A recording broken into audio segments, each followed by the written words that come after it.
A World Cup needs a host. One country, one set of stadiums, one trophy waiting at the end. So why does the 2026 World Cup have three countries, three sets of immigration lines, three different currencies for the same overpriced jersey? That's not a typo, and it's not a compromise nobody noticed. Here is exactly how it works. Start with the basic mechanic. The United States, Mexico and Canada aren't sharing the tournament the way roommates share a pizza. Each one is a full host nation. Each one has its own stadiums, its own group stage matches, its own opening game. Mexico opens it. The US and Canada open theirs too, on their own soil, on their own day. 3 openings, 1 tournament. Here's the why. FIFA didn't split hosting because nobody could afford it alone. It split hosting because the tournament got too big to fit.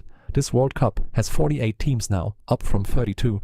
More teams means more matches, more stadiums, more hotel rooms, more everything. One country building all of that from scratch is a financial gamble most nations can't make. 3 countries pooling existing infrastructure. Suddenly it's not a gamble, it's just logistics. Now the part that surprises people. Hosting doesn't just save money, it buys something else entirely. A guaranteed spot in the tournament. All 3 host nations skip qualifying completely. No grueling road through regional qualifiers, no must-win game against a rival to even get an invite. You host, you're in, automatically. Which raises the obvious question the one commentators love to argue about. Is that fair?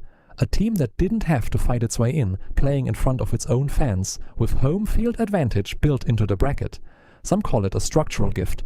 Others call it tradition. Hosts have skipped qualifying since the very first World Cup in 1930. Either way, it happens whether you like it or not. The rule isn't new, the scale of it is. Here's the wrinkle most newcomers miss entirely. Co-hosting sounds like 3 countries splitting one tournament evenly.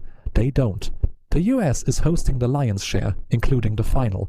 Mexico and Canada each get a meaningful slice, but the centerpiece, the actual trophy lift, happens on one side of this 3-country deal, not all 3 equally. Co-hosting isn't a three-way tie, it's a partnership with a clear senior partner.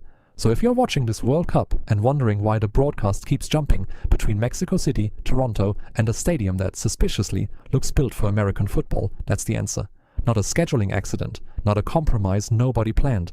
A deliberate solution to a 48-team problem that no single country wanted to solve alone. 3 host nations, 1 automatic qualifying ticket each, 1 final destination, decided long before the first whistle blew. The game has not changed. You have. You're welcome. Subscribe if you enjoyed this type of content. It means a lot.